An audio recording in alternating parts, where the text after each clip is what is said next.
अम, आज हामी शिक्षणमा विषयवस्तुको भूमिका, यसको काम के हो भन्ने बारे अलिक गहिरिएर कुरा गर्दैछौँ। हाम्रो स्रोत मेरिलिन वेमरको किताब लर्नर सेन्टर्ड टिचिङको तेस्रो अध्याय द फङ्सन अफ कन्टेन्ट हो। धेरैजसो पढाइमा त खै सिलेबस सक्ने हतार हुन्छ होइन र? हाम्रो आजको उद्देश्य चाहिँ त्यो सोचभन्दा अलि पर गएर विषयवस्तुलाई साँच्चीकै सिकाइको लागि मतलब लर्निङको लागि कसरी प्रयोग गर्ने भनेर बुझ्नु हो। शिक्षामा चासो राख्नेहरूलाई यो छलफल निकै उपयोगी हुन सक्छ। मलाई त के लाग्यो भने त्यो जति धेरै पढायो उति राम्रो भन्ने पुरानो धारणालाई चुनौती दिने विचार त्यो एकदमै मन पर्यो। ल यसलाई अलिक खोतलौँ न त। सुरुमा यो विषयवस्तु सक्ने भन्ने कुरा नै किन समस्या हो त? कक्षामा सधैँ एउटा प्रेसर हुन्छ नि शिक्षकहरूलाई, कोर्स कभर गर्नुपर्छ होइन? स्रोतमा एउटा राम्रो तुलना छ। जसरी पातले भुइँ ढाक्छ नि, हो त्यसरी नै विषयवस्तुले समय ढाक्छ रे। तर के यसरी ढाक्नु नै सिकाउनु हो त? अर्को एउटा चित्र पनि कोरेको छ, शिक्षक ब्ल्याकबोर्ड अगाडि उभिएर जानकारी फ्याँकिरहेको। खै यसको सट्टा विषयवस्तुका केही खास कुराहरूलाई विद्यार्थीसँग मिलेर उद्घाटन गर्ने, मतलब गहिरिएर बुझ्ने प्रयास गर्ने पो हो कि? यो अलि सक्रिय सुनियो नि होइन र? यो धेरै भयो भने झन राम्रो भन्ने सोचले हामीलाई कतातिर डोर्याइरहेको छ जस्तो लाग्छ। त्यो कोर्सको अन्तिममा हतार हतार पाना पल्टाएको अनुभव त धेरैलाई होला नि। हो नि, यो विषयवस्तुप्रतिको मोह निकै गहिरो छ। यसको पछाडि हाम्रो आफ्नो पढाइ, वर्षौंको अनुभव अनि विश्वविद्यालयको प्रतिष्ठा, अनुसन्धानमा जोड, यस्ता संस्थागत दबावहरू पनि छन्। अनि खै आफूले जानेको कुरा पढाउन सजिलो पनि त लाग्छ नि हामीलाई। तर यो विषयवस्तु सक्ने धुनका नराम्रा असरहरू पनि छन् जुन हामीले सायद त्यति याद गर्दैनौँ। पहिलो कुरा त यसले शिक्षणको गुणस्तरमै असर गर्छ। समय पुगेन भनेर अन्तिमका महत्त्वपूर्ण पाठहरू हतारमा सक्नुपर्ने वा कहिलेकाहीँ छोड्नुपर्ने पनि हुन्छ। दोस्रो, र यो चाहिँ अलि चिन्ताजनक कुरा हो, यसले सतही सिकाइलाई बढावा दिन्छ। विद्यार्थीले घोक्छन्, परीक्षामा लेख्छन्, तर साँच्चै बुझेका हुँदैनन्। स्रोतमा यसलाई अकाडेमिक बुलिमिया भनेको छ। मतलब परीक्षाको लागि मात्र जानकारी लिने अनि तुरन्तै बिर्सिहाल्ने बानी। तेस्रो कुरा, यो हतारले गर्दा के हुन्छ भने त्यो सक्रिय सिकाइ, आलोचनात्मक सोच जस्ता महत्त्वपूर्ण सिप विकास गराउने विधिहरू प्रयोग गर्ने समय नै मिल्दैन। कति शिक्षकहरू भन्नुहुन्छ, हो विद्यार्थीलाई सक्रिय बनाउनुपर्छ थाहा छ, तर के गर्नु, यति धेरै पढाउनु पर्ने चिज छ कि समय नै पुग्दैन। यहाँ कस्तो उल्टो कुरा भयो नि, पढाउने नाममा सिक्ने प्रक्रिया नै पछाडि पर्यो। अनि अन्तिममा हेर्नुस् न, राम्रो नम्बर ल्याए पनि विद्यार्थीहरूले पछि गएर त्यो ज्ञान सम्झन सक्दैनन्, प्रयोग गर्न सक्दैनन्। र्याम्सडेनका पुरानो अध्ययनले पनि विषयवस्तु सक्ने कुरामा मात्र ध्यान दिँदा यस्तै हुन्छ भनेको थियो। उनीहरूले तथ्य त भन्लान्, तर गहिरो बुझाइ हुँदैन वा गलत धारणा पनि हुन सक्छ। ए हो र, यो त निकै गम्भीर कुरा रहेछ। त्यसो भए यो पुरानो विषयवस्तु सक्ने मोडेल किन आजको समयमा त्यति काम लाग्दैन त? के कुराहरू फरिए? धेरै कुरा फरिएका छन्। पहिलो त ज्ञान आर्जन भनेको कलेजको 4 वर्षमा सकिने कुरा होइन। यो त जीवनभर चल्ने प्रक्रिया हो।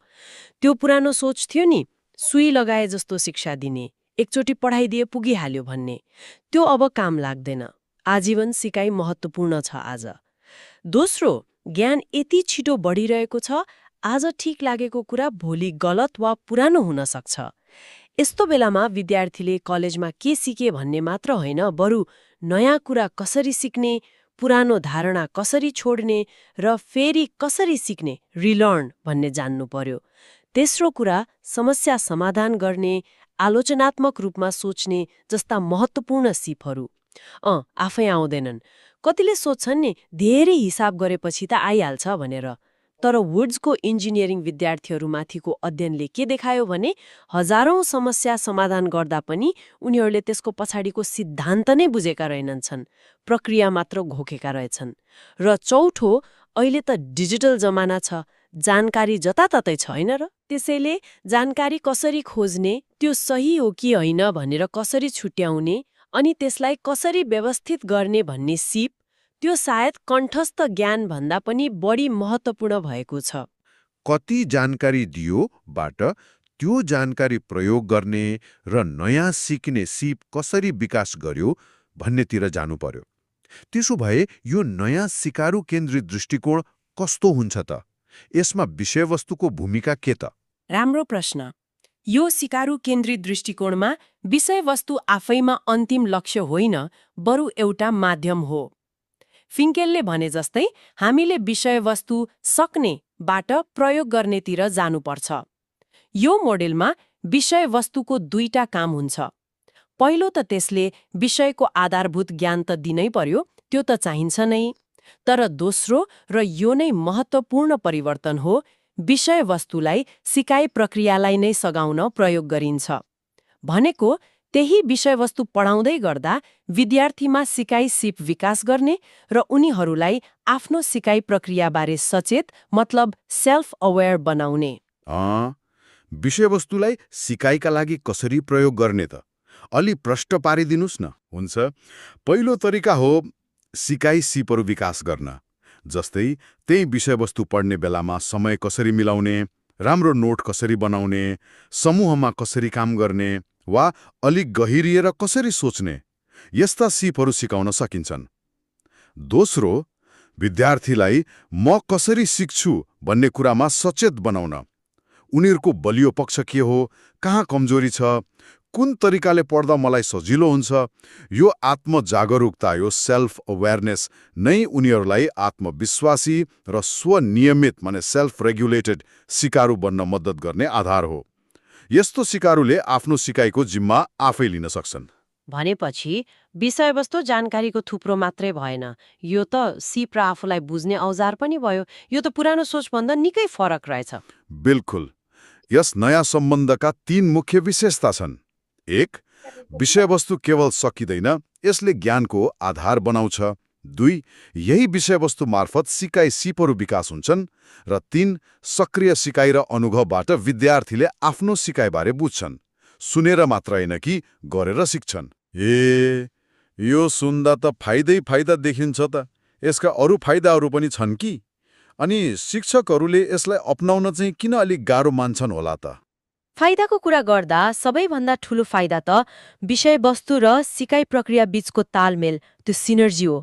जब विद्यार्थी आफै सक्रिय भएर सिक्छन्, उनीहरूले विषयवस्तु पनि राम्रोसँग बुझ्छन् र सँगसँगै कसरी सिक्ने भन्ने पनि जान्दछन्। अनुसन्धानहरूले पनि देखाएका छन् कि सक्रिय सिकाइ त्यो प्यासिभ तरिकाले सुन्ने भन्दा सधैँ राम्रो हुन्छ। अल्छी मानिने विद्यार्थीका लागि पनि यो फाइदाजनक हुन्छ। तर शिक्षकहरूमा एउटा चिन्ता हुन्छ, कतै यस्तो सक्रिय विधि अपनाउँदा कम विषयवस्तु पढाइने हो कि त्यो कभरेज कम हुने हो कि भन्ने डर। सुरुमा थोरै कम कभर होला, तर यसबाट विद्यार्थीको मोटिभेसन र सिपमा जुन फाइदा हुन्छ त्यसले त्यो कमीको पूर्ति गर्छ। अझ राम्रोसँग सिक्न जानेपछि त पछि छिटो सिक्न पनि सक्छन् नि। अनि छुट्टै कमजोरी सुधार्ने कक्षा चलाउनु भन्दा यसरी सँगसँगै सिकाउनु बढी प्रभावकारी हुन्छ। तर पनि शिक्षकहरू यो परिवर्तनका लागि किन तयार हुँदैनन् त? केही बाधा अड्चन छन् कि? हो, केही मनोवैज्ञानिक र व्यवहारिक बाधाहरू छन्। पहिलो त त्यही विषयवस्तुप्रतिको गहिरो लगाव। कतिपयलाई के लाग्छ भने धेरै र अलि जटिल कुरा पढाएपछि मात्रै कोर्सको स्तर बढ्छ। सिकाइ सिप जस्ता नरम कुरा सिकाउँदा कोर्सको बौद्धिक इज्जत घट्छ कि भन्ने डर हुन्छ। दोस्रो, कतिपय शिक्षकहरू के सोच्नुहुन्छ भने आधारभूत सिकाइ सिप सिकाउने काम कलेजको होइन स्कुलमै हुनुपर्थ्यो।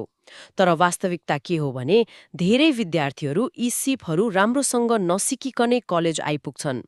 गार्डनरको एउटा अध्ययनले त 745 कलेज विद्यार्थी मध्ये जम्मा 14% मात्र कसरी पढ्ने भनेर सिकाइएको देखाएको थियो। हो र? जम्मा 14%? हो। त्यसैले यो कसको काम हो भनेर बहस गर्नुभन्दा विद्यार्थीको आवश्यकतालाई हेर्नु महत्त्वपूर्ण छ। अनि सिप सिकाउनु भनेको कमजोरी सुधार्नु मात्र होइन, सबैको क्षमता बढाउनु पनि हो।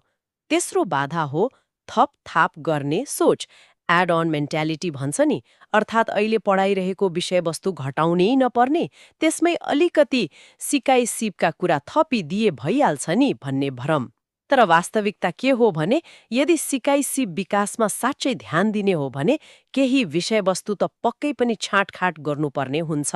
प्राथमिकता के हो त्यो छुट्याउनै पर्छ। भनेपछि यो कि त विषयवस्तु कि त सिप भन्ने जस्तो होइन, बरु दुवैलाई सँगै कसरी लैजाने भन्ने कुरा भयो। विषयवस्तुलाई नै सिप विकासको माध्यम बनाउने होइन त? एकदम। विषयवस्तु आधार हो, तर त्यो आधारमाथि के बनाउने भन्ने कुरा महत्त्वपूर्ण छ। केवल जानकारीको थुप्रो कि सिप र जागरुकता भएको सक्षम सिकारु?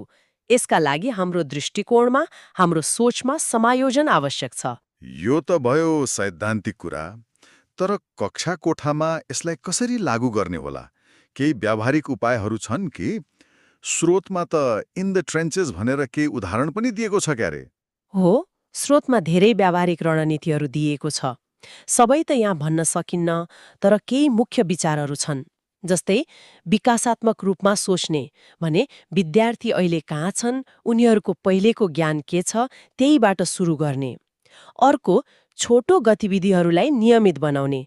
हरेक कक्षामा 5-10 मिनट मात्रै छुट्याएर भए पनि कुनै सिकाइ सिप अभ्यास गराउने।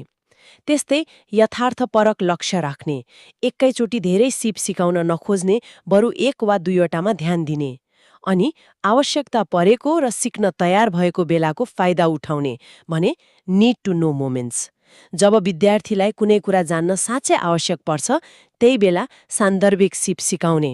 जस्तै पहिलो असाइनमेन्ट दिनुअघि त्यसलाई कसरी गर्ने भनेर छलफल गर्ने। यो आवश्यकताको क्षणमा सिकाउने कुरा त निकै व्यावहारिक लाग्यो। अरू केही छन् कि? अर्को महत्त्वपूर्ण कुरा भनेको विश्वविद्यालयका लर्निङ सेन्टर्स जस्ता सहयोगी निकायहरूसँग मिलेर काम गर्नु अनि पूरक सामग्रीहरू प्रयोग गर्नु। जस्तै नोट लिने तरिकाबारे जानकारी, स्टडी ग्रुप कसरी बनाउने भन्ने सल्लाह आदि। स्रोतमा त अझै विशेष उदाहरणहरू छन्। जस्तै विद्यार्थीलाई कक्षाको अन्त्यमा मुख्य बुदाहरू सम्झेर लेख्न लगाउने, परीक्षाको तयारी कसरी गर्ने भनेर एक अर्काबाट सिक्न लगाउने, वा म कसरी सिक्छु भन्ने प्रश्नमा सोच्न लगाउने अभ्यासहरू। यी त निकै उपयोगी उपायहरू रहेछन्। तर यो नयाँ दृष्टिकोण अपनाउँदा केही प्रश्नहरू वा चुनौतीहरू पनि त बाँकी होलान् नि? अवश्य छन्। केही गम्भीर प्रश्नहरू उठ्छन् नै। जस्तै कति विषयवस्तु पढाउनु चाहिँ पर्याप्त हो त? पाठ्यक्रमबाट केही हटाउने कुराले विभागमा वा संस्थामा अलिक राजनीतिक रूप पनि लिन सक्छ। अर्को, शिक्षकहरू र संस्थाहरूले विषयवस्तुप्रतिको आफ्नो धारणा कसरी बदल्ने त? यो व्यक्तिगत प्रयासले मात्रै त नहोला। त्यस्तै एउटै कक्षामा फरक फरक सिप भएका विद्यार्थीहरूलाई कसरी सघाउने? सबैलाई एउटै तरिकाले त हुँदैन होला। अनि सामान्य सिकाइ रणनीतिहरूलाई हरेक विषयको, जस्तै विज्ञान, इतिहास, कला, यिनीहरूको आफ्नै प्रकृति अनुसार कसरी ढाल्ने? यी प्रश्नहरूमा निरन्तर कुराकानी र अनुसन्धान आवश्यक छ। हो, यी प्रश्नहरूले देखाउँछन् कि यो बाटो सजिलो छैन, तर महत्त्वपूर्ण चाहिँ पक्कै छ। त्यसो भए आजको हाम्रो यो गहिरो कुराकानीको मुख्य निचोड के रह्यो त? मुख्य निचोड के हो भने हामीले विषयवस्तुलाई केवल सक्नुपर्ने भारीको रूपमा हेर्न बन्द गर्नुपर्छ। बरु यसलाई ज्ञानको जग बसाल्ने, आवश्यक सिकाइ सिपहरू तिखार्ने र विद्यार्थीमा आफ्नो सिकाइ प्रक्रियाबारे सचेतना माने जागरुकता जगाउने एउटा शक्तिशाली औजारको रूपमा प्रयोग गर्नुपर्छ। सायद थोरै तर अर्थपूर्ण सिकाइ धेरै तर सतही जानकारी भन्दा बढी प्रभावकारी हुन सक्छ। र यसको असर केवल कलेजको पढाइमा मात्र सीमित छैन हैन त? यो त अलि परसम्म जान्छ होला। बिल्कुल छैन। यसले त आजीवन सिकाइको जग बसाल्छ नि। आजको दुनियाँमा के सिक्यो भन्दा पनि कसरी सिक्ने भन्ने क्षमता बढी महत्त्वपूर्ण छ। परिवर्तनलाई स्वीकार्न सक्ने, नयाँ कुरा सिक्न सक्ने र आवश्यक पर्दा पुराना धारणा छोड्न सक्ने क्षमता विकास गर्नु नै लामो समयसम्म सफल हुने तरिका हो। यो दृष्टिकोणले त्यही क्षमता बनाउन मद्दत गर्छ। ल, अन्तमा एउटा प्रश्न श्रोताहरूलाई पनि सोच्न छोडौँ न त।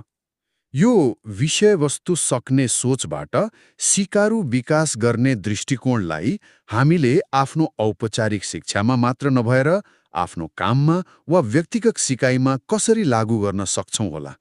के यसले हामीलाई अझ राम्रो आजीवन सिकारु बन्न मद्दत गर्ला? छलफलको अन्त्य।